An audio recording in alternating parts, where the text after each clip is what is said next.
টানা ভারী বর্ষণে বন্দরনগরী চট্টগ্রামে তীব্র জলাবদ্ধতা তৈরি হয়েছে, ফলে চরম দুর্ভোগে পড়েছেন নগরবাসী। এদিকে পার্বত্য অঞ্চলে পাহাড় ধসের ঘটনা ঘটেছে, ফলে দুর্ঘটনা এড়াতে ঝুঁকিপূর্ণ এলাকা থেকে স্থানীয়দের নিরাপদে সরে যেতে বলা হয়েছে। রাঙামাটিতে গাছ চাপায় একজনের মৃত্যু হয়েছে। এছাড়া বঙ্গোপসাগরে নিম্নচাপের প্রভাবে দেশের বিভিন্ন স্থানে হালকা থেকে মাঝারি বৃষ্টিপাত হয়েছে। বৈরী আবহাওয়ায় সেন্ট মার্টিন দ্বীপের সঙ্গে নৌ যোগাযোগ বন্ধ রয়েছে। ইমরুল কায়েসের ডেস্ক রিপোর্ট। উত্তাল বঙ্গোপসাগর, থেমে থেমে হচ্ছে বৃষ্টি, কোথাও আবার ভারী বৃষ্টিপাতে তলিয়ে গেছে নিম্নাঞ্চল। ভারী বর্ষণ ও পাহাড় ধসে কক্সবাজারের 15টি গ্রামের নিম্নাঞ্চল প্লাবিত হয়েছে। জেলার রামু, চকরিয়া, টেকনাফ ও ঈদগাঁও উপজেলার বেশ কিছু এলাকায় জলাবদ্ধতা দেখা দিয়েছে। টানা বৈরী আবহাওয়ায় চট্টগ্রাম নগরীর বেশ কিছু নিম্নাঞ্চল জলাবদ্ধতায় সৃষ্টি হয়েছে। আবহাওয়া অফিসের তথ্যমতে বন্দরনগরী চট্টগ্রামে 330.38 মিলিমিটার বৃষ্টিপাত রেকর্ড করা হয়েছে। এতে নগরী চকবাজার, কাতালগঞ্জ, রেওয়াজউদ্দিন বাজার, আগ্রাবাদের বেশ কয়েকটি স্থানে জলাবদ্ধতা সৃষ্টি হয়েছে। টানা বৃষ্টিতে দুর্ভোগে পড়েছে মানুষ। আমাদের এখানে প্রচুর পানি, আমরা যাতায়াতের অনেক সমস্যা। খানার অবস্থা তো অনেক খারাপ। আমার তো বের হতে হচ্ছে, আমার মেয়ের অপারেশন চলতেছে স্যার। রিক্সা করে যে মানুষ যাবে সেই পজিশনও নাই, কেন রিক্সাওয়ালাও প্যাসেঞ্জার নিয়ে টানতে পারতেছে। গাড়ি চালাতে পারি না, সকালে তো বারে বা উগা জাল হয়েছে, মারতাম ফাইতেছি না। এদিকে টানা বৃষ্টিতে রাঙামাটির বাঘাইছড়িতে ধসে পড়া গাছের নিচে চাপা পড়ে এক ব্যক্তি নিহত হয়েছেন। কোথাও কোথাও পাহাড় ধসের আশঙ্কা করা হচ্ছে। বৃষ্টিপাতের ফলে পাহাড় ধসের সম্ভাবনা দেখা দিয়েছে। এ কারণে ঝুঁকিপূর্ণ এলাকা থেকে মানুষজনকে নিরাপদে সরে যেতে মাইকিং এর পাশাপাশি আশ্রয় কেন্দ্র খুলেছে স্থানীয় জেলা প্রশাসন। ওই উনি নিচে নামছে, এদিকে কাজ করার জন্য লোক লাগতেছে, তো যখন পাচ্ছে না দেখতেছে গাছটা এখানে, তো গাছটা লেড়ে ওখান থেকে সরাই দিছে, দেখতেছে মাঠের তলে। এখন সামনে যদি এর বৃষ্টিপাত যদি এর বেশি হয় তাহলে আমরা আশ্রয় কেন্দ্র দেবেন এরকম আশা ভরসা করবো। টানা বর্ষণে পর্যটক ও জনসাধারণের জানমালের নিরাপত্তা বিবেচনায় আগামী 10 জুলাই পর্যন্ত বান্দরবানের সবগুলো পর্যটন স্পট বন্ধ ঘোষণা করেছে জেলা প্রশাসন। এবং সাথে যত সরকারি দপ্তর আছে, এমনকি সিভিল সার্ভিস, সিভিল সার্জন থেকে শুরু করে হসপিটাল বা মসজিদগুলোতেও প্রচার প্রচারণা করা হচ্ছে। সকল সরকারি দপ্তর অ্যাওয়ার আছে এবং সবাই আসলে আমরা সম্মিলিতভাবে কাজ করছি। বৈরী আবহাওয়ায় চট্টগ্রাম, কক্সবাজার, পায়রা ও মোংলা সমুদ্র বন্দরকে 3 নম্বর স্থানীয় সতর্ক সংকেত দেখাতে বলেছে স্থানীয় আবহাওয়া office. Imrul Kayes, NTV news desk. রাজধানী ঢাকার শহীদ সোহরাওয়ার্দী হাসপাতালের ক্যান্সার বিভাগ নিজেই যেন দুরারোগ্য ক্যান্সারে আক্রান্ত। পুরো বিভাগটি কেন্দ্রীয়ভাবে শীতাতপ নিয়ন্ত্রিত ব্যবস্থাধীন হলেও গত 6 মাস ধরেই তা বিকল। ফলে তীব্র গরমে হাসপাতালে গুমোট পরিবেশে চরম ভোগান্তিতে পড়েছেন ক্যান্সার আক্রান্ত রোগীরা। এসি নষ্ট থাকায় অনেকেই হাসপাতাল ছেড়ে চলে যেতে বাধ্য হচ্ছেন। শুধু এসি সমস্যাই নয়, হাসপাতালটিতে নেই পর্যাপ্ত চিকিৎসক, নার্স, ওয়ার্ড বয় কিংবা ক্লিনার। ওবায়দুল্লাহ মামুনের রিপোর্ট, ছবি তুলেছেন জামাল হোসেন। লিটন সাহা মানিকগঞ্জ থেকে এসেছেন ক্যান্সারে আক্রান্ত মাকে নিয়ে। গত 6 মাস ধরেই এখানে থেকে চিকিৎসা নিচ্ছেন, কিন্তু এখানকার এসি নষ্ট থাকায় ঘুমট পরিস্থিতি তৈরি হয়েছে। পুরো ওয়ার্ডে ভ্যাপসা গরমে কেমোথেরাপি দিতে আসা রোগীরা কষ্ট পাচ্ছেন। 6 মাস যাবত এখানে আছি, মানে 2 দিনের জন্য এসি ছিল, তারপরে আর নাই, তারপর আপনার ওষুধ নাই, তারপর আপনার ক্লিনার, যে বাথরুমের অবস্থা খুব খারাপ অবস্থা, বিশ্রী অবস্থা।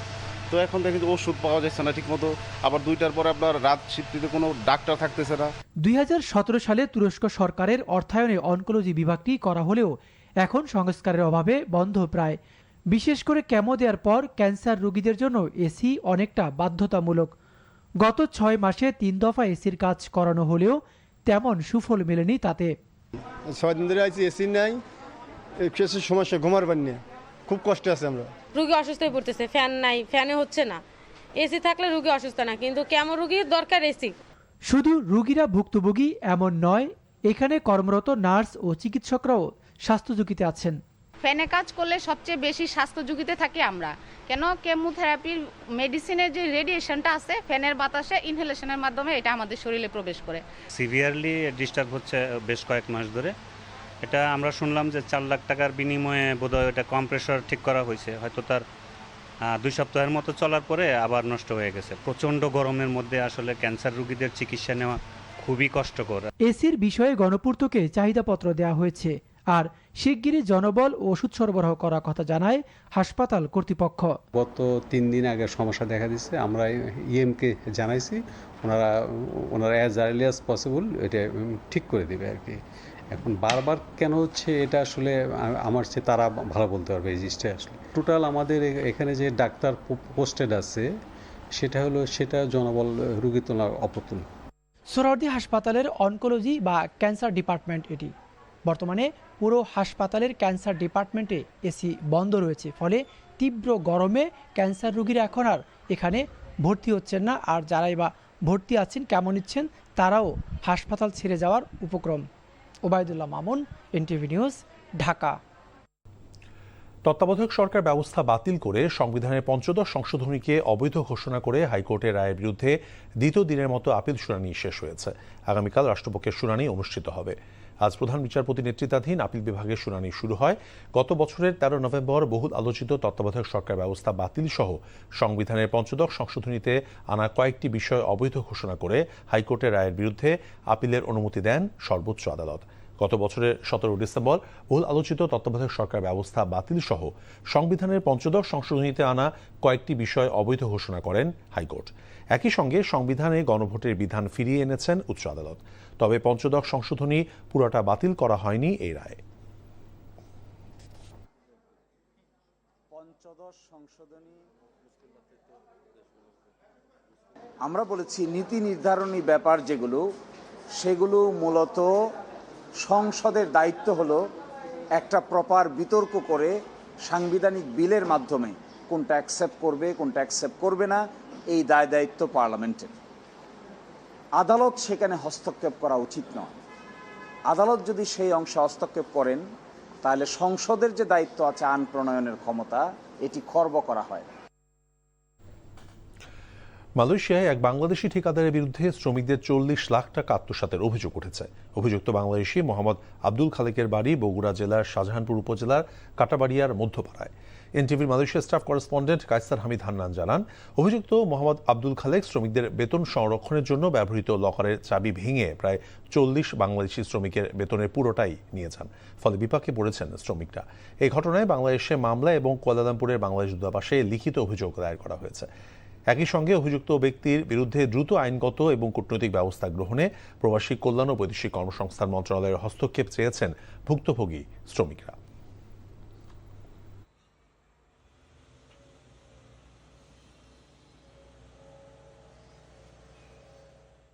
আমাদের কাছে দেওয়ার পরে আমি আব্দুল খালেক, এই যে লোক, আমাদের সাথে এই টাকাটা নিয়ে স্টোরে রাখা হয়। স্টোরে রাখা এই টাকাটা আমি ওয়ার্কারে দেওয়া হবে। ওই সময় আমরা কাজে ব্যস্ত থাকার কারণে আমাদের এই টাকাগুলো নিয়ে চলে যায়। আমরা অনেক যোগাযোগ চেষ্টা করেও আমরা তার সন্ধান পাই নাই। বাংলাদেশ সরকারের কাছে আকুল আবেদন জানায় যেন আমাদের টাকাটা খুব দ্রুতভাবে উদ্ধার করা হয়। অনেক 12 ঘন্টা রোদে থাইকা কাজ কইরা আমরা এই একটাও পাই নাই, সবটা লইয়া গেছে। শ্রমিকদের বেতন পরিশোধের জন্য আমি টাকাগুলো আব্দুল খালেকের কাছে দিয়েছিলাম। পরে সে পুরো অর্থ নিয়ে পালিয়ে যায়। আমি চাই শ্রমিকরা যেন দ্রুত তাদের প্রাপ্য অর্থ ফিরে পাক। মার্কেন্টাইল ব্যাংক অর্থনীতির খবর। 2 সপ্তাহের চূড়াছুঁয়েই বিশ্বজুড়ে কমেছে স্বর্ণের দাম। ভূ রাজনৈতিক উত্তেজনা এবং ফেডারেল রিজার্ভের অপেক্ষায় স্বর্ণের দাম বেড়েছিল। 2 সপ্তাহের সর্বোচ্চ অবস্থান স্পর্শ করার পরেই মূল্যবান ধাতুটির দরপতন দেখা দিয়েছে। বার্তা সংস্থা রয়টার্স বলছে, ফেডের প্রভাবে কমেছে স্বর্ণের দাম। মঙ্গলবার গোল্ডের দাম 0.6% কমেছে। এতে প্রতি আউন্স 4138.32 ডলারে নেমে এসেছে। একই সময়ে আগস্টের ডেলিভারি মার্কিন স্বর্ণ ফিউচার 0.4% কমে 4149.90 ডলারে লেনদেন হয়। চলতি বছরের শুরুতে রেকর্ড উচ্চতায় ওঠার পর স্বর্ণের দাম ইতিমধ্যেই 25% বেশি কমেছে। বাংলাদেশ সেনাবাহিনী দেশের জনগণের আস্থার জায়গা বলে মন্তব্য করেছেন প্রধানমন্ত্রী তারেক রহমান। মানিকগঞ্জের সিংগাইর উপজেলায় বাংলাদেশ সেনাবাহিনীর গ্রীষ্মকালীন মহড়া আকস্মিক পরিদর্শনে গিয়ে প্রধানমন্ত্রী জাতীয় সংকট ও আইন শৃঙ্খলা রক্ষায় সেনাবাহিনীর গৌরবময় ভূমিকার প্রশংসা করেন। শৃঙ্খলা ও সর্বোচ্চ প্রস্তুতি বজায় রাখতে সেনা সদস্যদের দিক নির্দেশনা দেন প্রধানমন্ত্রী। জাহিদ রহমানের রিপোর্ট। মঙ্গলবার সকালে মানিকগঞ্জের সিংগাইরে বাংলাদেশ সেনাবাহিনীর 9ম পদাতিক ডিভিশনের 8 বীরের গ্রীষ্মকালীন প্রশিক্ষণ স্থল আকস্মিক পরিদর্শনে যান প্রধানমন্ত্রী তারেক রহমান। এ সময় প্রধানমন্ত্রী ফার্ম বেস এর মহড়াস্থল ঘুরে দেখেন, কথা বলেন দায়িত্বপ্রাপ্ত জিওসি ও ইউনিট সিওর সঙ্গে। সেনা সদস্যদের পরিচালিত একটি রেড মহড়া প্রত্যক্ষ করেন সরকার প্রধান। যুদ্ধক্ষেত্রে সেনা সদস্যদের অবস্থান গ্রহণ, রণকৌশল, সমরাস্ত্রের ব্যবহার এবং বাস্তবধর্মী প্রশিক্ষণের বিভিন্ন দিক ঘুরে দেখেন প্রধানমন্ত্রী। মহড়ায় অংশগ্রহণকারী সেনা সদস্যদের জন্য রান্না করা খাবারও গ্রহণ করেন প্রধানমন্ত্রী তারেক রহমান। সরকার প্রধান সেখানে উপস্থিত সেনা সদস্যদের বলেন, বাংলাদেশ সেনাবাহিনী দেশ ও জনগণের আস্থার প্রতীক। এ সময় জাতীয় সংকট ও আইন শৃঙ্খলা রক্ষায় সেনাবাহিনীর গৌরবময় ভূমিকার প্রশংসা করেন তিনি। প্রধানমন্ত্রীর সঙ্গে উপস্থিত ছিলেন তার প্রতিরক্ষা উপদেষ্টা, সেনাবাহিনী প্রধান, প্রধানমন্ত্রীর সামরিক সচিব সহ সেনাবাহিনীর ঊর্ধ্বতন কর্মকর্তারা। Zahid Rahman, NTV news, Dhaka. টানা বর্ষণে বন্দরনগরী চট্টগ্রামে তীব্র জলাবদ্ধতার সৃষ্টি হয়েছে, ফলে চরম দুর্ভোগে পড়েছেন নগরবাসী। বৈরী আবহাওয়ায় বিমানের ওঠানামা বন্ধ রয়েছে চট্টগ্রাম বিমানবন্দরে। এদিকে পার্বত্য অঞ্চলে পাহাড় ধসে এক নারীর মৃত্যু সহ বেশ কয়েকজন আহত হয়েছে, আর রাঙামাটিতে গাছ চাপায় মারা গেছে একজন। বৈরী আবহাওয়ায় সব বন্দরকে ৩ নম্বর সংকেত দেখিয়ে যেতে বলা হয়েছে। বন্ধ রয়েছে সেন্ট মার্টিন দ্বীপের সঙ্গে নৌ যোগাযোগ। ইমরুল কায়েসের ডেস্ক রিপোর্ট। টানা বৈরী আবহাওয়ায় বন্দরনগরী চট্টগ্রামের বেশ কয়েকটি নিচু এলাকায় জলাবদ্ধতা সৃষ্টি হয়েছে। ভারী বৃষ্টিতে নগরীর চকবাজার, কাতালগঞ্জ, রেওয়াজউদ্দিন বাজার, আগ্রাবাদ, বাকুলিয়া, চান্দগাঁও, পতেঙ্গা ও কোয়াইশ সহ বিভিন্ন এলাকার সড়ক পানিতে তলিয়ে গেছে। রিক্সা করে যে মানুষ যাবে সেই পজিশনও নাই, কেন রিক্সাওয়ালাও প্যাসেঞ্জার নিয়ে টানতে পারতেছে না। গাড়ি চালাতে পারি না, সকালে তো বারে বাঁ উগা জাল হয়েছে, মারতাম ফাইতেছি না। অনেক স্থানে বাসাবাড়ি ও দোকানে পানি ঢুকেছে। যান চলাচল ব্যাহত হচ্ছে নগর জুড়ে। এতে দুর্ভোগে পড়েছেন নগরবাসী। বৈরী আবহাওয়ায় চট্টগ্রামের বিভিন্ন স্কুলের অর্ধবার্ষিক পরীক্ষা স্থগিত করেছে বিদ্যালয় কর্তৃপক্ষ। আমাদের এখানে প্রচুর পানি, আমরা যাতায়াতের অনেক সমস্যা। খানার অবস্থা তো অনেক খারাপ। ভারী বর্ষণ ও পাহাড় ধসে কক্সবাজারের 15টি গ্রামের নিম্নাঞ্চল প্লাবিত হয়েছে। জেলার রামু, টেকনাফ, চকরিয়া ও ঈদগাঁও উপজেলার বেশ কিছু এলাকায় জলাবদ্ধতা দেখা দিয়েছে। এদিকে টানা বৃষ্টিতে রাঙামাটির বাঘাইছড়িতে ধসে পড়া গাছের নিচে চাপা পড়ে এক ব্যক্তি মারা গেছেন। পাহাড় ধসের আশঙ্কায় ঝুঁকিপূর্ণ এলাকা থেকে মানুষকে নিরাপদে সরে যেতে মাইকিং এর পাশাপাশি আশ্রয় কেন্দ্র খুলেছে স্থানীয় জেলা প্রশাসন। এখন সামনে যদি বৃষ্টিপাত যদি বেশি হয় তাহলে আমরা আশ্রয় কেন্দ্র দেবেন এরকম আশা ভরসা করবো। মাঝারি বর্ষণ চলছে, এখনো ভারী বর্ষণ শুরু হয়নি, কিন্তু আমরা সতর্কতামূলকভাবে পাহাড়ে যারা বসবাস করছে, আমাদের যে জনগোষ্ঠী আছে তাদেরকে দ্রুত আমরা সরিয়ে নিচ্ছি এবং প্রয়োজনীয় সহায়তার আমরা ব্যবস্থা করছি উপজেলা প্রশাসন এবং জেলা প্রশাসন রাঙামাটি থেকে। টানা বর্ষণে পর্যটক ও জনসাধারণের জানমালের নিরাপত্তায় বিবেচনায় আগামী 10 জুলাই পর্যন্ত বান্দরবনের সবগুলো পর্যটন স্পট বন্ধ ঘোষণা করেছে প্রশাসন। পাশাপাশি বিভিন্ন পর্যটন স্পটে আটকে পড়া দর্শনার্থীদের উদ্ধারে কাজ করছে স্থানীয় প্রশাসন। রাতে মাটি ধস হইতেছে, পাহাড় ধস হইতেছে, ছোট বাচ্চা কাচ্চা নিয়ে আমরা আতঙ্কতে আছি। প্রশাসন এবং সাথে যত সরকারি দপ্তর আছে, এমনকি সিভিল সার্ভিস, সিভিল সার্জন থেকে শুরু করে হসপিটাল বা মসজিদগুলোতেও প্রচার প্রচারণা করা হচ্ছে। সকল সরকারি দপ্তর অ্যাওয়ার আছে এবং সবাই আসলে আমরা সম্মিলিতভাবে কাজ করছি। মৌসুমী বায়ুর প্রভাবে আগামী 2-3 দিন বৃষ্টিপাত অব্যাহত থাকতে পারে বলে জানিয়েছে আবহাওয়া office. Imrul Kayes, NTV news desk. এই মুহূর্তে চট্টগ্রামের জলাবদ্ধতার খবর জানাতে আমাদের সাথে সরাসরি যুক্ত হচ্ছেন সেখানে আমাদের সিনিয়র করেসপন্ডেন্ট আরিজ আহমেদ। আরিজ, এখনো কি জলাবদ্ধতা রয়েছে? অফিস ফেরা মানুষের ভোগান্তির অবস্থা কেমন দেখছেন?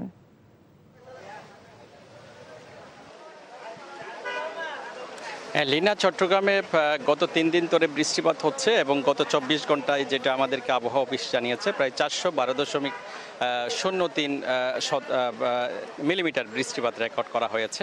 এখন আপনি দেখছেন একটু থামছে, কিন্তু তারপরেও যেই জলবদ্ধতার চিত্র সেটি কিন্তু আগের মতোই আছে। চট্টগ্রামের যে নিম্ন এলাকা সেইখানে কিন্তু এখনও জলবদ্ধতা হয়ে আছে।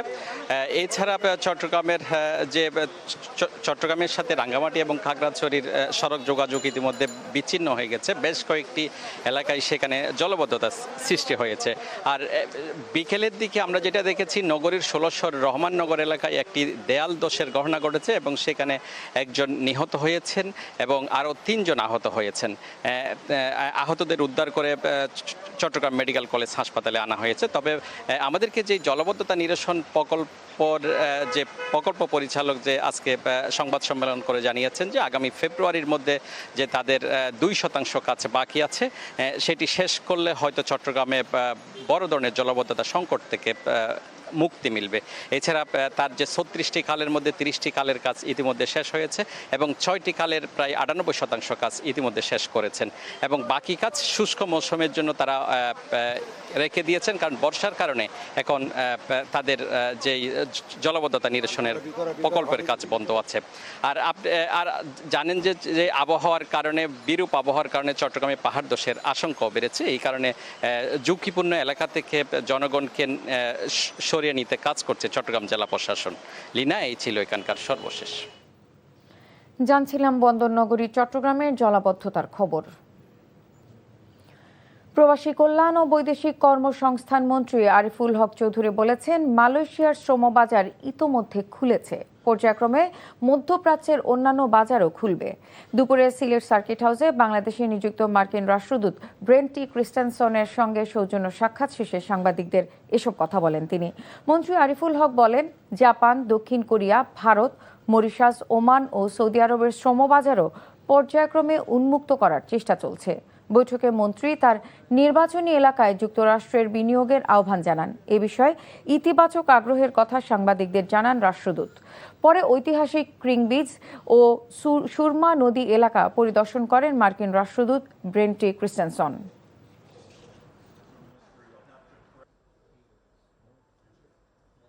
Malaysia is open. আমি বলছিলাম না জুলাইতে ওপেন as soon as দেখুন মিডল ইস্ট সব জায়গায় আমাদের শ্রমবাজার খুলে যাবে ইনশাল্লাহ। খুলে গেছে অলরেডি, মালয়েশিয়া গতকালকে খুলে গেছে। হ্যাঁ, তো এখন আমাদের শ্রমবাজারে, আমাদের মিডল ইস্টে ডিপ্লোম্যাটিক চ্যানেলে এগুলা খোঁজখবর নেওয়া হচ্ছে ইনশাল্লাহ। আমরা আমাদের জনগণের পাশে আছি। বিএনপির সিনিয়র যুগ্ম মহাসচিব ও প্রধানমন্ত্রীর রাজনৈতিক ও শিল্প বিষয়ক উপদেষ্টা অ্যাডভোকেট রুহুল কবির রিজভী বলেছেন, জনগণের কাছে জবাবদিহিতা করে বিএনপি সরকার। সেই জবাবদিহিতার অংশ হিসেবে প্রধানমন্ত্রী তারেক রহমান আগামী 5 বছরে দেশব্যাপী 25 কোটি বৃক্ষরোপণ কর্মসূচি হাতে নিয়েছে। তা বাস্তবায়নে সকলকে এগিয়ে আসার আহ্বান জানান তিনি। দুপুরে বাংলাদেশ প্রাণী সম্পদ গবেষণা ইনস্টিটিউটে এগ্রিকালচারিস্টস অ্যাসোসিয়েশন অফ বাংলাদেশ আয়োজিত বৃক্ষরোপণ কর্মসূচিতে তিনি কথা বলেন। অনুষ্ঠানে মৎস্য ও প্রাণী সম্পদ প্রতিমন্ত্রী সুলতান সালাউদ্দিন টুকু, কেন্দ্রীয় কৃষক দলের সাধারণ সম্পাদক সংসদ সদস্য শহীদুল ইসলাম বাবুল ও সংসদ সদস্য ডাক্তার দেওয়ান মোহাম্মদ সালাউদ্দিন বাবু উপস্থিত ছিলেন। নিরপেক্ষ সংবাদ, মানসম্পন্ন নাটক ও অনুষ্ঠান প্রচারের মাধ্যমে সর্বস্তরের মানুষের মন জয় করা দেশের জনপ্রিয় টিভি চ্যানেল এনটিভি 24 বছরে পদার্পণ করেছে। এ উপলক্ষে দেশের বিভিন্ন প্রান্তে র্যালি, কেক কাটা, আলোচনা সভা সহ নানা আয়োজনে টিভি চ্যানেলটির প্রতিষ্ঠাবার্ষিক উদযাপিত হয়েছে। প্রতিনিধিদের পাঠানো তথ্য ও ছবিতে আহমেদ শরীফের ডেস্ক রিপোর্ট।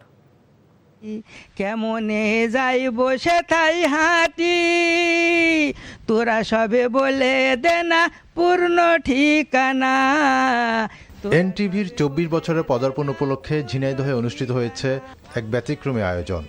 ঝিনাইদহের হরিণকুণ্ড উপজেলার জোড়াপুকুরিয়া গ্রামের বিধবা ইসমতারার প্রতিষ্ঠিত বৃদ্ধাশ্রমে অসহায় বৃদ্ধ মায়েদের মুখে হাসি ফোটাতে এই অনুষ্ঠানের আয়োজন করে এনটিভি পরিবার। এর কারণে ছাড়া আমি মাদের পথে বেরোতে দিইনি। আমি যে সবাই হোক ডাল ভাত নুন ভাত খাইয়ে আমি তাদের রাখেছি। হয়তো আমি তাদের বেশি সুখী করতে পারিনি, কিন্তু তারা ডাল ভাতেই খুশি। অনুষ্ঠানের সূচনা হয় বৃদ্ধাশ্রমের প্রধান ফটকে বকুল ও কৃষ্ণচূড়া গাছের চারা রোপণের মধ্য দিয়ে। অতিথিরা বৃক্ষরোপণ শেষে আশ্রমে থাকা বৃদ্ধ মায়েদের খোঁজখবর নেন এবং তাদের সঙ্গে সময় কাটান। আপনারা যে ব্যতিক্রমী উদ্যোগ দেখালেন, আপনারা যে মানুষের পাশে দাঁড়ানো মানুষ হিসাবে যে আপনাদের পদচারণা, সেখানে যে আপনারা অগ্রপথিক, আবারও আপনারা সেইখানে স্বাক্ষর রাখলেন। জাতির দর্পণ হিসেবে বাংলাদেশের সাধারণ মানুষের কাছে এনটিভি অত্যন্ত বড় একটি হৃদয়ে জায়গা করে নিয়েছে। আমি এনটিভির পরিবারকে বা এনটিভির পুত্রত আরও সমৃদ্ধি কামনা করি। এই বৃদ্ধ যে মা তাদের পাশে এসে যে এই অনুষ্ঠানটা করছি, এটা কিন্তু অনেক বড় বিষয়। এই জিনিসগুলো কিন্তু সবাই করে না, এবং এটাই কিন্তু ব্যতিক্রম। এটাই কিন্তু হচ্ছে যে এনটিভি 24 বছরে পদার্পণ করায় এনটিভিকে শুভেচ্ছা ও ফুলের ভালোবাসায় সিক্ত করেছেন সুনামগঞ্জের সব শ্রেণী পেশার মানুষ। সুনামগঞ্জ শহীদ মুক্তিযুদ্ধের জগৎজ্যোতি পাঠাগার পাবলিক লাইব্রেরিতে কেক কেটে শুভকামনা জানিয়েছেন সুনামগঞ্জ 4 আসনের সংসদ সদস্য অ্যাডভোকেট নুরুল ইসলাম নুরুল। দেশের জনপ্রিয় স্যাটেলাইট চ্যানেল এনটিভির 24তম বর্ষে পদার্পণ উপলক্ষে কুমিল্লা প্রেস ক্লাবে কেক কাটা ও আলোচনা সভার আয়োজন করা হয়। আলোচনা সভায় বিভিন্ন রাজনৈতিক দলের নেতারা ছাড়াও অতিথি ছিলেন কুমিল্লা সিটি কর্পোরেশনের প্রশাসক ইউসুফ মোল্লা টিপু। এনটিভির 24 বছরের পদার্পণ উপলক্ষে মানিকগঞ্জে বর্ণাঢ্য আয়োজনে প্রতিষ্ঠাবার্ষিকী উদযাপন করা হয়েছে। জেলা প্রেস ক্লাব মিলনায়তনে আলোচনা সভা, কেক কাটা ও শুভেচ্ছা বিনিময় অনুষ্ঠানে বিভিন্ন গণমাধ্যম কর্মীদের মাঝে উপস্থিত ছিলেন জেলা প্রশাসক নাজমুন আরা সুলতানা। কেক কাটা, আলোচনা সভা ও স্মৃতিচারণের মাধ্যমে নাটোরে পালন করা হয় এনটিভির 23 বছর পূর্তি অনুষ্ঠান। জেলা প্রেস ক্লাব মিলনায়তনের অনুষ্ঠানে অংশ নেন জেলার সর্বোচ্চ বিদ্যাপীঠ নবাব সিরাজউদ্দৌলা সরকারি কলেজের অধ্যক্ষ প্রফেসর শফিক নেওয়াজ, দেশবরেণ্য জীববিজ্ঞানী ডক্টর GNM ইলিয়াস সহ বিভিন্ন শ্রেণী পেশার মানুষ। শরীয়তপুরের ডামুড্ডায় এতিম শিক্ষার্থীদের আর্থিক অনুদান, মৌসুমি ফল বিতরণ, বৃক্ষরোপণ এবং কেক কাটার মধ্য দিয়ে উদযাপিত হয়েছে এনটিভির 24তম প্রতিষ্ঠাবার্ষিক। একটি এতিমখানা ও মাদ্রাসায় 2 শতাধিক এতিম শিক্ষার্থীকে নিয়ে ব্যতিক্রমী এই আয়োজনের মাধ্যমে এনটিভির প্রতিষ্ঠাবার্ষিক উদযাপন করা হয়। এই সময় প্রশাসনের কর্মকর্তারা সহ স্থানীয় গণ্যমান্য ব্যক্তিরা উপস্থিত ছিলেন। আহমেদ শরীফ, এনটিভি নিউজ ডেস্ক। ফেনীর ফুলগাজী উপজেলা পরিষদে 51 লাখ টাকার চেক জালিয়াতির ঘটনায় 3 সরকারি কর্মচারীকে জিজ্ঞাসাবাদের পর পুলিশ হেফাজতে নেওয়া হয়েছে। উপজেলা প্রশাসনের কর্মকর্তারা জানান, দায়িত্ব হস্তান্তরের প্রস্তুতিকালে উপজেলা নির্বাহী কর্মকর্তা ফারিয়া ইসলাম চেক বইয়ের কাউন্টার ফয়েল ও ব্যাংক হিসাব মিলিয়ে অসঙ্গতি দেখতে পান। পরে যাচাই বাছাইয়ের চেক জালিয়াতির বিষয়টি সামনে আসে। পরে 3 কর্মচারীর বিরুদ্ধে থানায় মামলা দায়ের করা হয়। এদিকে পুলিশ জানায় তাদের বিরুদ্ধে চেক জালিয়াতির অভিযোগে মামলা হয়েছে। তদন্ত শেষে প্রয়োজনীয় আইনগত ব্যবস্থা নেওয়া হবে। চট্টগ্রাম বন্দরের কন্টেইনার টার্মিনালগুলোকে কোনো অবস্থাতেই বিদেশিদের হাতে তুলে দেয়া যাবে না বলে মন্তব্য করেছে বন্দর রক্ষা কমিটির নেতারা। তারা জানান, দেশের স্বার্থ উপেক্ষা করে বিদেশিদের হাতে তুলে দেওয়ার পায়তারা করলে সারা দেশে কঠোর আন্দোলনের মাধ্যমে তা প্রতিহত করা হবে। দুপুরে চট্টগ্রামের একটি হলে আয়োজিত বন্দরের এনসিটি সিসিটি ইজারা, বাংলাদেশের অর্থনীতি, জাতীয় নিরাপত্তা ও সার্বভৌমত্বের ভবিষ্যৎ শীর্ষক গোলটেবিল বৈঠকে বক্তারা এসব কথা বলেন। অবিলম্বে বিদেশিদের সাথে করা চুক্তির পূর্ণাঙ্গ শর্ত, আর্থিক কাঠামো, মেয়াদ, রাজস্ব বন্টন ও জাতীয় স্বার্থ রক্ষার বিধান জনসম্মুখে প্রকাশ করার দাবি জানান তারা।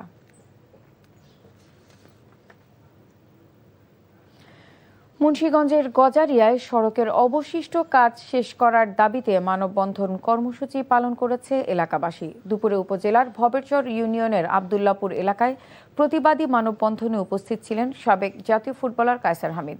পরে একটি মিছিল আবদুল্লাপুর গ্রাম থেকে শুরু হয়ে ভবেরচর বাসস্ট্যান্ডে গিয়ে শেষ হয়। প্রায় 15 বছর আগে ইউনিয়নের আবদুল্লাপুর এলাকার অভ্যন্তরীণ অন্তত জনগুরুত্বপূর্ণ একটি সড়ক নির্মাণ করা হয়, কিন্তু সড়কের 600 ফুটের নির্মাণ কাজ শেষ করা হলেও 100 ফুট সড়কের কাজ শেষ করতে পারেনি কর্তৃপক্ষ। এতে স্থানীয়দের চলাচলে চরম দুর্ভোগ ও বিড়ম্বনায় পড়তে হচ্ছে। দ্রুত সড়কের অবশিষ্ট নির্মাণ কাজ শেষ করার দাবি জানান ভুক্তভোগীরা। লক্ষ্মীপুর ও গোপালগঞ্জ পৌরসভার 2026-27 অর্থ বছরের নতুন বাজেট ঘোষণা করা হয়েছে। নতুন করারোপ ছাড়াই লক্ষ্মীপুর পৌরসভার 2026-27 অর্থ বছরের জন্য 86,61,12,149 টাকার প্রস্তাবিত বাজেট ঘোষণা করা হয়েছে। দুপুরে পৌরসভা কার্যালয়ের হলরুমে আয়োজিত অনুষ্ঠানে এ বাজেট ঘোষণা করেন পৌর প্রশাসক সম্রাট খিসা। বাজেটে মোট ব্যয় ধরা হয়েছে 83,30,00,000 টাকা। এদিকে পৌরসভা মিলনায়তনে গোপালগঞ্জ পৌরসভার 2026-27 অর্থ বছরের নতুন বাজেট ঘোষণা করেন পৌরসভার প্রশাসক ফারিহা তানজিন। ঘোষিত বাজেটে সর্বমোট আকার ধরা হয়েছে 75,31,00,000 টাকা। মেহেরপুরে মাটির নিচে পুঁতে রাখা স্বর্ণালংকার চুরি করেছে দুর্বৃত্তরা। তবে চুরির পুরো ঘটনাটি ধরা পড়েছে বাড়ির সিসিটিভি ক্যামেরায়। পুলিশ জানায় গাংনী উপজেলার মুন্দা গ্রামের কুয়েত প্রবাসী শাহিন আলীর পরিবারের সদস্য নার্গিস খাতুন স্বর্ণালংকারগুলো নিরাপদে রাখার জন্য মাটির নিচে পুঁতে রেখেছিলেন। সম্প্রতি বাড়িতে টাইলস বসানোর কাজ চলার সময় চোর চক্রের সদস্যরা সেগুলো চুরি করে নিয়ে যায়। ঘটনার পর সিসিটিভি ফুটেজ ও তথ্য প্রযুক্তির সহায়তায় ঝিনাইদহের কালীগঞ্জ এলাকায় অভিযান চালিয়ে প্রায় ২৯ লাখ টাকা মূল্যের ১১ ভরি স্বর্ণালংকার উদ্ধার করা হয়। আটক করা হয় চোর চক্রের এক সদস্যকে। ভোলা চরফ্যাশন সড়কে সিএনজি ও অটোরিকশা চালকদের উপর হামলা ও ভাঙচুরের প্রতিবাদে মানববন্ধন ও বিক্ষোভ সমাবেশ করেছে সিএনজি মালিক ও চালকরা। দুপুরে বোরহানুদ্দিন উপজেলার বাসস্ট্যান্ডে এই মানববন্ধন ও সমাবেশ। তারা বলেন, সরকারের কাছ থেকে বৈধভাবে রুট পারমিট নিয়ে ভোলা চরফ্যাশন সড়ক সহ প্রতিটি উপজেলায় সিএনজি যাত্রী পরিবহন করে আসছে। এর ফলে বাস মালিকরা তাদের বাসে যাত্রী সংখ্যা কমে যাওয়ায় ক্ষুব্ধ হয়ে বিভিন্ন স্থানে সিএনজি ভাঙচুর করে এবং যাত্রী পরিবহনে বাধা সৃষ্টি করে। তাই দ্রুত এসব হামলা ভাঙচুর বন্ধ করা না হলে কঠোর আন্দোলনের হুঁশিয়ারি দেন সিএনজি মালিক ও চালকরা। শেষ ১৬র আকর্ষণীয় লড়াইয়ে আজ রাতে মুখোমুখি হচ্ছে আর্জেন্টিনা মিশন। এই ম্যাচের উন্মাদনা ছড়িয়ে পড়েছে সহ আয়োজক দেশ কানাডাতেও। সেখানে আছেন সিনিয়র করেসপন্ডেন্ট কুশল ইয়াসির। কিছুক্ষণ আগে জানিয়েছেন সেখানকার সর্বশেষ অবস্থা। Cristiano Ronaldo, Neymar, Manuel Neuer, ওচোয়ার মতো তারকারা বিশ্বকাপ থেকে ছিটকে গেছেন। বাকি রইলেন লিওনেল মেসি। এই যাদের নাম বললাম তাদের সবারই শেষ বিশ্বকাপ ছিল এটি। এই তারকারা দীর্ঘদিন ফুটবল প্রেমীদের আনন্দ দিয়েছেন। তাদের যে ফুটবলের প্রতি মায়া সেখানে মুগ্ধতা ছড়িয়েছেন এবং সব মিলে ফুটবলের যে আনন্দ সেটি কিন্তু বিশ্বব্যাপী ছড়িয়েছেন। এরকম বড় তারকাদের শেষ বিশ্বকাপ ছিল এটি। অন্যদিকে লিওনেল মেসি এখনও পর্যন্ত টিকে আছেন এই দৌড়ে। শেষ পর্যন্ত আসলে লিওনেল মেসির হাতে কি এই শিরোপা উঠবে নাকি সেটি এখন দেখার বিষয়। তবে ২০০৬ সাল থেকে Manuel Neuer, Cristiano Ronaldo, Ochoa এবং লিওনেল মেসি বিশ্বকাপে অভিষেক হয়েছিল এবং এখনও পর্যন্ত তারা এই বিশ্বকাপের মঞ্চে খেলেছেন এবং যে ভক্ত সমর্থকরা রয়েছে বিশ্বজুড়ে তাদের কাছে নিজেদের মাঠের যে শক্তি সেগুলো উপস্থাপন করেছেন এবং তারা কিন্তু নিজেদেরকে বারবার বিশ্বের বড় মঞ্চে প্রমাণ করেছেন। দীর্ঘদিন তারা মাঠ মাতিয়েছেন। শুধু বিশ্বকাপের মঞ্চ বা আন্তর্জাতিক ফুটবল নয়, তারা বিভিন্ন দেশের হয়ে বিভিন্ন দেশের ক্লাবগুলোর জন্য কিন্তু পেশাদার ফুটবল খেলেছেন এবং সর্বোচ্চ পর্যায়ে নিজেদেরকে তাদের যে সামর্থ্য সেটি কিন্তু জানান দিয়েছেন এবং দীর্ঘ এই যাত্রায় তারা যে বিনোদন দিয়েছেন ফুটবলের মাধ্যমে সেটি কিন্তু ভক্তরাও কিন্তু বারবার সোশ্যাল মিডিয়া এবং বিভিন্ন স্টেডিয়াম এবং ফ্যান জোনে সেটি কিন্তু প্রমাণ করেছেন। তাদের প্রতি কৃতজ্ঞতা জানিয়েছেন। আসলে এই ফুটবল বছর আসে বছর যায়, কিন্তু 4 বছর পর বিশ্বকাপ এর মঞ্চ আসে, কিন্তু এরকম দীর্ঘদিন ধরে যারা ফুটবলকে নিয়েই যাদের জীবনযাপন এবং এই ভক্ত সমর্থকদের জন্য তারা নিজেদেরকে উজাড় করে দেন মাঠের জন্য, নিজেদের দেশের জন্য, নিজেদের পতাকার জন্য, যে তাদের অবদান তা কিন্তু অবশ্যই অনস্বীকার্য। সারাদিনের টানা বৃষ্টিতে রাজধানীর বিভিন্ন এলাকায় দেখা দিয়েছে তীব্র জলাবদ্ধতা। সড়ক, অলিগলি ও আবাসিক এলাকায় জমে থাকা পানিতে চরম দুর্ভোগে নগরবাসী। ব্যাহত হয়েছে স্বাভাবিক জনজীবন।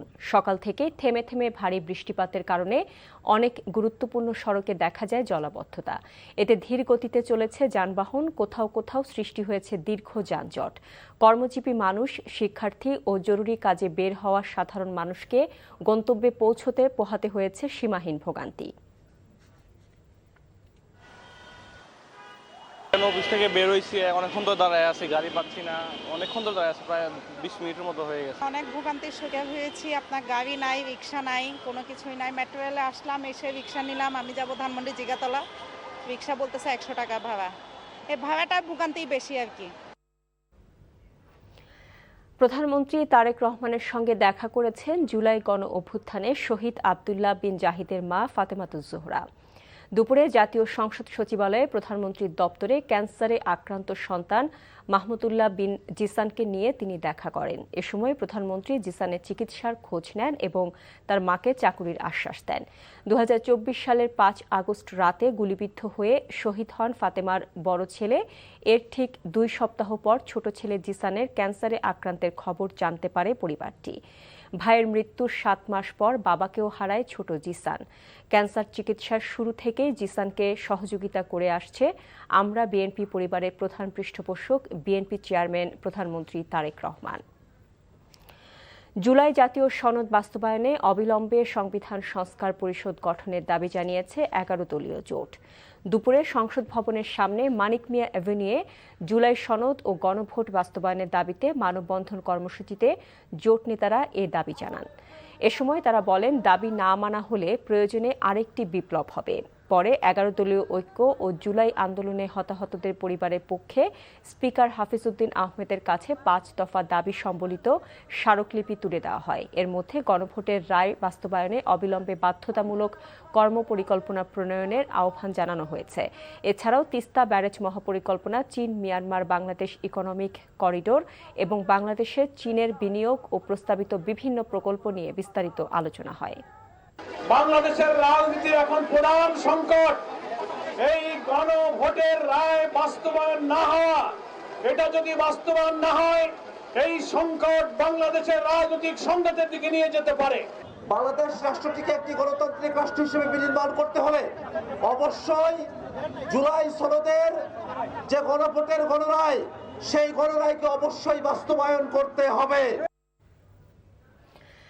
সাভারে জাতীয় নাগরিক পার্টির সমাবেশ স্থলে বিস্ফোরণের ঘটনায় গ্রেফতার 2 জনের 2 দিন করে রিমান্ড মঞ্জুর করেছে ঢাকার চিফ জুডিশিয়াল ম্যাজিস্ট্রেট আদালত। বিস্ফোরকের উৎস এবং নেপথ্যে থাকা ব্যক্তিদের বিষয়ে বিস্তারিত জানতে পুলিশ তাদের 7 দিনের রিমান্ড আবেদন করে ঢাকার চিফ জুডিশিয়াল ম্যাজিস্ট্রেট আদালতে। এ সময় তাদের 2 দিন করে রিমান্ড মঞ্জুর করে আদালত। এর আগে ভোরে সাভারে আনন্দপুর মহল্লায় অভিযান চালিয়ে তাদের গ্রেফতার করা হয়। তারা হলেন মোহাম্মদ নুরুল ইসলাম ও মোহাম্মদ সজীব। আটককৃতরা কার্যক্রম নিষিদ্ধ যুবলীগের নেতাকর্মী বলে জানিয়েছে পুলিশ। এর আগে এ ঘটনায় অজ্ঞাত আসামিদের বিরুদ্ধে বিস্ফোরক দ্রব্য আইনে মামলা হয় সাভার মডেল থানায়। এনসিপি সমাবেশে ককটেল বিস্ফোরণ নিয়ে দলটির সভাপতি নাহিদ ইসলামের বক্তব্যকে রাজনৈতিক মন্তব্য করে প্রধানমন্ত্রীর তথ্য উপদেষ্টা ডাক্তার জাহেদুর রহমান বলেছেন, তার মতো ব্যক্তির কাছ থেকে সবাই আরও দায়িত্বশীল বক্তব্য আশা করে। সচিবালয়ে পিআইটি সম্মেলন কক্ষে নিয়মিত সংবাদ সম্মেলনে একথা বলেন তিনি। সাভারে এনসিপি সমাবেশে ককটেল বিস্ফোরণের ঘটনায় দায়ীদের খুঁজে বের করতে পুলিশ তদন্ত করছে বলেও জানান ডাক্তার জাহেদ। সামাজিক যোগাযোগ মাধ্যমে অনেকেই জুলাই অভ্যুত্থান নিয়ে কটূক্তি করছে জানিয়ে তাদের বিরুদ্ধে কোনো আইনগত ব্যবস্থা নেওয়া হবে কিনা সাংবাদিকদের এমন প্রশ্নের জবাবে তিনি বলেন, জুলাই নিয়ে কটূক্তি অপ্রত্যাশিত, তবে এখনও তা ফৌজদারি অপরাধ নয়। 5 আগস্টের আগেই জুলাই জাদুঘর উদ্বোধন হবে বলেও জানান প্রধানমন্ত্রীর তথ্য উপদেষ্টা। গতকালের ঘটনাটা খুবই দুঃখজনক।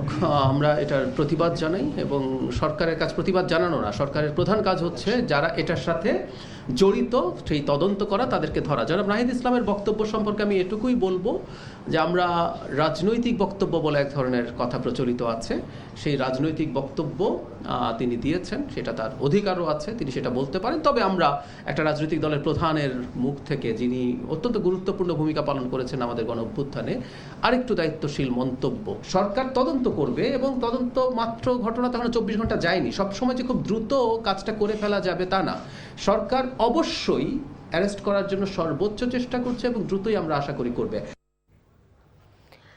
সরকার সবার জন্য সহজলভ্য ও মানসম্মত চিকিৎসা সেবা নিশ্চিত করবে জানিয়ে জিয়াউর রহমান ফাউন্ডেশনের ভাইস প্রেসিডেন্ট ডাক্তার জুবাইদা রহমান বলেছেন, জবাবদিহিতা না থাকায় দীর্ঘদিন ধরে দেশের মানুষ মানসম্মত স্বাস্থ্যসেবা থেকে বঞ্চিত ছিল। সকালে রাজধানীর গুলশানের একটি হোটেলে স্বাস্থ্য বিষয়ক সেমিনারে অংশ নিয়ে তিনি বলেন, দেশের প্রতিটি মানুষ যেন সম্মানের সঙ্গে প্রয়োজনীয় স্বাস্থ্যসেবা গ্রহণ করতে পারে, সে পরিবেশ গড়ে তোলাই সরকারের লক্ষ্য। তরুণদের নতুন উদ্ভাবন, প্রযুক্তি এবং উদ্যোক্তাদের অংশগ্রহণের মাধ্যমে স্বাস্থ্য খাতকে আরও এগিয়ে নেওয়া সম্ভব বলেও মনে করেন ডাক্তার জুবাইদা। অনুষ্ঠানে অর্থমন্ত্রী আমির খসরু মাহমুদ চৌধুরী বলেন, অর্থনৈতিক উন্নয়নের পাশাপাশি স্বাস্থ্য খাতেও অংশগ্রহণমূলক ও কার্যকর সেবা নিশ্চিত করবে সরকার। এজন্য সরকারি ও বেসরকারি উভয় খাতকে সমন্বিতভাবে কাজ করার আহ্বান জানান তিনি। Large generation of young people whose energy, digital fluency, imagination and sense of social purpose are among our greatest national assets. We can give these young people the tools, training, mentorship and opportunities to turn their ideas into action. We need to connect them with communities, health systems, researchers, social and private sector innovators, investors and public institutions so that their creativity can be directed towards solving the health problems that matter most. ভারতের সাথে গঙ্গা পানি বন্টন চুক্তি নবায়ন করতে চায় সরকার। সংসদে এমনটা জানিয়েছেন পানি সম্পদ মন্ত্রী শহীদুদ্দিন চৌধুরী অ্যানি। ভূগর্ভস্থ পানির উপর নির্ভরশীলতা কমাতে বিকল্প উৎস ব্যবহারের পরিকল্পনা সরকার বাস্তবায়ন করছে বলে সংসদকে জানিয়েছেন পানি সম্পদ মন্ত্রী। অন্যদিকে জনপ্রশাসন মন্ত্রী আব্দুল বারী জানিয়েছেন ৮,০৯৯টি ক্যাডারের শূন্য পদে দ্রুত নিয়োগের পরিকল্পনা নিয়েছে সরকার। সংসদে প্রশ্নোত্তর পর্বে তারা এসব কথা বলেন। জুলাই গণ অভ্যুত্থানের দ্বিতীয় বর্ষপূর্তি উপলক্ষে দেশজুড়ে এনসিপির জুলাই পথযাত্রা কর্মসূচিতে সাভারে হামলার ঘটনার বিষয়ে সংসদে প্রশ্ন রাখেন এনসিপির সদস্য সচিব আক্তার হোসেন। জবাবে আইনমন্ত্রী জানান, এ বিষয়ে কঠোর ব্যবস্থা নেবে সরকার। যারা শ্রোতারা আছেন তাদের মাঝখানে সেখানে একটা বিস্ফোরণ ঘটানো হয়, ভয়াবহ বিস্ফোরণ, এবং সেই বিস্ফোরণে অনেকেই হতাহত হন, রক্তাক্ত হন। সেখানে বিরোধী দলীয় চিফ হুইপ উপস্থিত ছিলেন, আমি নিজে উপস্থিত ছিলাম, আরো নেতৃবৃন্দ উপস্থিত ছিলেন। ভয়াবহ ক্ষতির মধ্যে আমরা পড়তে পারতাম। এমত অবস্থায় যারা পতিত স্বৈরাচার আছে এবং যারা নানাভাবে সমাজে স্বাভাবিকীকরণের দিকে অগ্রসর হচ্ছে, তাদের ব্যাপারে আসলে সরকারের তরফ থেকে পদক্ষেপ কি? আমরা আশ্বস্ত করতে পারি যে এর সাথে যদি কেউ জড়িত থাকে তার বিরুদ্ধে আইনিভাবে যতটা পদক্ষেপ নেওয়া সম্ভব স্বচ্ছতার সাথে ততটা কঠোর পদক্ষেপই সরকার নেবেন। জামায়াতে ইসলামীর আমির ও বিরোধী দলীয় নেতা ডাক্তার শফিকুর রহমানের সঙ্গে সৌজন্য সাক্ষাৎ করেছেন চীনের রাষ্ট্রদূত ইয়াও ইয়েন। সকালে মিন্টু রোডে বিরোধী দলীয় নেতার সরকারি বাসভবনে সৌজন্য সাক্ষাৎ করতে যান চীনের রাষ্ট্রদূত।